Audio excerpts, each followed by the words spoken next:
Hello guys, welcome to episode 2 of this series. In this episode, I'm gonna, start implementing things in Visual Studio. I'm gonna create an application, a console application using .NET and C#. We're gonna study, more things about MongoDB. We're gonna implement a lot of things. I'm gonna show you how to run MongoDB on your machine. And yeah, let's get started. And I hope you've already watched the previous episode as well, by the way, because what we are, going to work on this episode and future episodes is kind of based upon the things we have already covered. So in this episode, I'm gonna show you how you can install MongoDB locally. I'm gonna actually run it using Docker. And then I'm going to create a console application. You have the option of a web API as well. We're going to, configure and install MongoDB driver, and we're going to connect to our MongoDB and test basic operations.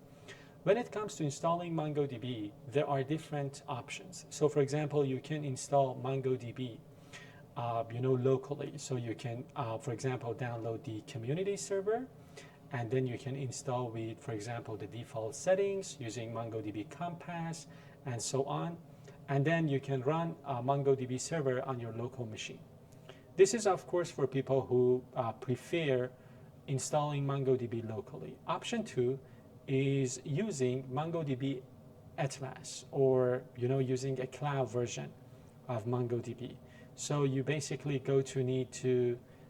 you basically need to go to this address, create a free tier cluster, add your IP and IP whitelist, and create a database user, and then get the connection string and use that connection string inside of your application.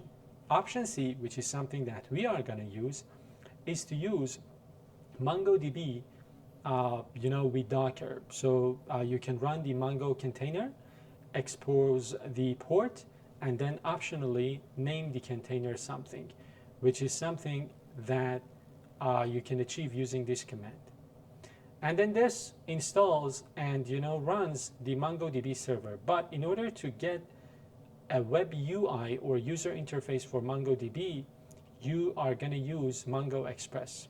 So you can run a Mongo Express container and connect it to your Mongo container. So this is the code that you're gonna need to run. I'm gonna put this code, by the way, inside of the solution file as well in a README file, so that you can run this code on your machine if you want.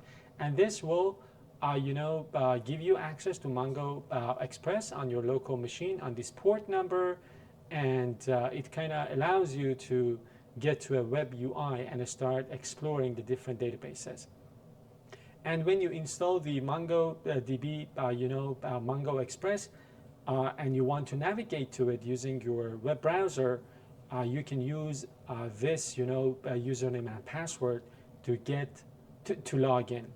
So if I take you, for example, to this desktop, you can see that on my machine, I have done all of the things that I need to do using, MongoDB and Docker.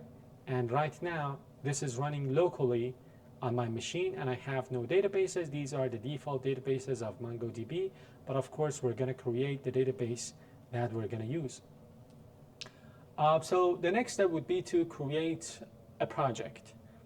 You can go with a console app, you can go with a web API, because we're going to focus mostly on MongoDB. I want to create a console application because it's much simpler.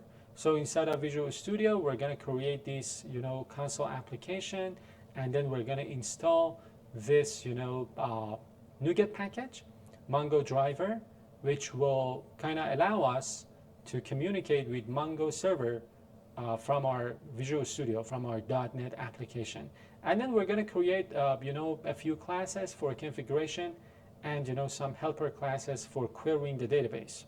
So the next step then would be to create the console application and run this command to install MongoDB driver. So as you can see here, I've already installed, I've already created this console application, and I am going to install the MongoDB driver, MongoDB driver, is used to communicate with MongoDB server from your application, and that is done. The next step would be to create this MongoDB settings file. So it's a simple settings file to store the connection string and the database name. We're going to create it inside of this folder called configuration. And then we're going to create, this is, the configuration class. It holds the basic information needed to connect to your MongoDB database.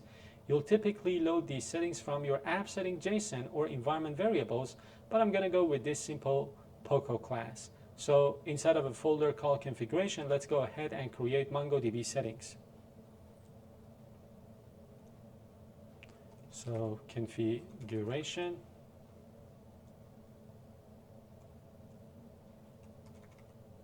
MongoDB settings, and I am going to write the code for this class. MongoDB settings, the connection string, and the database name, and we're done. So this is it. The next step would be to create this iMongoDB context. So this is a simple interface, as you can see, and it is using this type coming from MongoDB driver, iMongo collection, and the type is passenger. This is one of the entity classes that we're going to create. So let's talk about it. This is an interface, a contract that says any MongoDB context must provide access to a passengers collection. So one of the collections inside of our document-based database is called passengers of type passenger, the entity class that we're going to create. So I would say a collection is like a table inside of a relational database.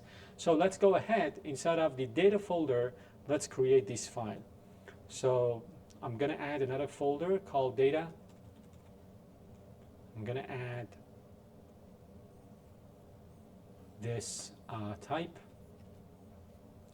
So iMongoDB context. There's going to be an entity class called passenger, which we need to create, that doesn't exist yet, by the way. And let me go ahead and rename the file as well. So let's continue. Create the MongoDB context. So we're going to create this type inside of the data class. It kind of inherits or implements the interface called iMongoDB context, which we just created. So it is creating this field of type iMongo database, and then inside of the constructor I'm going to create a Mongo client, and then I'm going to pass the connection string coming from the settings type we just created, and then I'm going to create a database using that client. Get database is the name of the method, and then I'm going to pass the database name as well. So these settings will contain the connection string and the database name, and I will store the database here inside of this private read-only field, and then the iMongo collection will have this passengers collection, the MongoDB context, and we're going to use this piece of code to get a collection called passengers from our database. So I have provided some explanation here as well. This is the implementation of the interface we just created. It connects to MongoDB and exposes a specific collection called passengers so that other parts of your app can work with passenger data. Key components: Mongo client for connecting to the MongoDB server, database for accessing collections, and passengers is the MongoDB collection your app is going to use to read and write passenger documents. Real life analogy: this class is like a database waiter. So you tell them to, for example, the name of the restaurant, the connection string. You tell them what menu to bring, which will be the database name, and you tell them bring the passengers menu, which is the collection. So different concepts at work here, right? You can now ask for passengers, insert new ones, update them, and so on, all using this waiter MongoDB context. So let's go ahead and create this MongoDB context inside of the data folder, or better yet, I'm going to create it here and then I'm going to move it into another separate file. So it's going to be a class called MongoDB context, implementing that interface, creating the database field, creating the constructor using that settings instance, creating the client, getting the database, and then creating that collection, iMongo collection. This is it. We need to implement the passenger entity class now. Let me just take this out of this code file, move type to its own, code file. So the next step would be to implement this passenger class. So this is the first draft of this model class, passenger. So as you can see, there are different fields: first name, last name, passport number, and email. And there are some attributes that we're using. So BSON ID, BSON representation. Let's talk a little bit about this. The first two, the first property, and the two attributes applied to it, because it's the first time we're seeing this. So let's break down what these two attributes mean in simple terms, especially in the context of a MongoDB C# application. So we're using two attributes. These are MongoDB BSON attributes that tell the MongoDB driver how to map our C# passenger class to a MongoDB client. BSON ID means that this ID is going to be the primary key, like for example the field called _ID inside of that document. So by applying this attribute to this first property, you're telling MongoDB to treat this property as the ID of the final document. MongoDB fact: every MongoDB document must have a unique ID field. If we don't set it, MongoDB will generate one automatically. So example would be this. This is the ID. When inserting the passenger class, MongoDB will treat ID as the ID. And then this one, BSON representation, BSON type, object ID. What it does, it tells MongoDB to store the ID as an object ID, but let your C# code use a string. So if you take a look, the ID is of type string. So it is, telling MongoDB to store this as an object ID, but your C# will continue using this as a string. MongoDB uses a special type called object ID for ID fields, but working with a string in C# is of course much easier, especially when you're working with web APIs.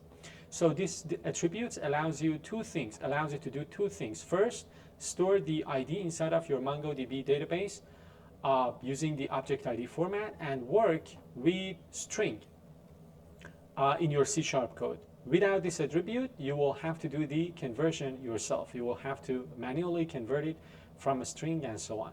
So let's go ahead and create this model folder and add this passenger type to it. So I'm going to go ahead, add a folder called model, and inside of it, I'm going to create passenger, and I'm going to write the code for the passenger class. So again, I am assuming you're already familiar with C#.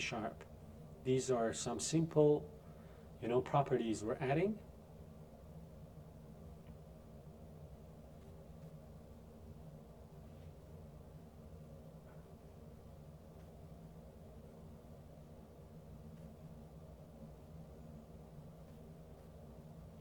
First name, last name, passport number, email. Chances are in the future we will, change some of these. This is the first draft, by the way. So we already talked about these parts. Write the following code in program.cs. We're creating an instance of the settings type, passing the connection string and the name of the database. And then we are, using the context to get a MongoDB context using the settings instance we had above. And then we are going to insert a simple passenger using this, instance. And then we're going to use the insert one async on the collection using the context. And then we're going to see, we're going to print out this one. Then we can go ahead and read all passengers. Again, using the context, using the collection, using find. And I'm going to talk about this. Find _true is going to return all of our passengers. We're going to convert them to a list, and we're going to loop over them to see our passengers. So let me go ahead. Let me remove this, create an instance of the settings file, connection string, database name.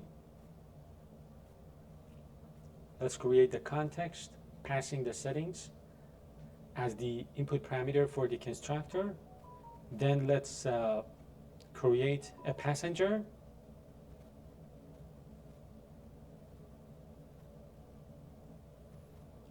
Populate the properties. We're not setting the ID property. And then let's use insert one async on the collection. And then let's return all of the passengers from that collection.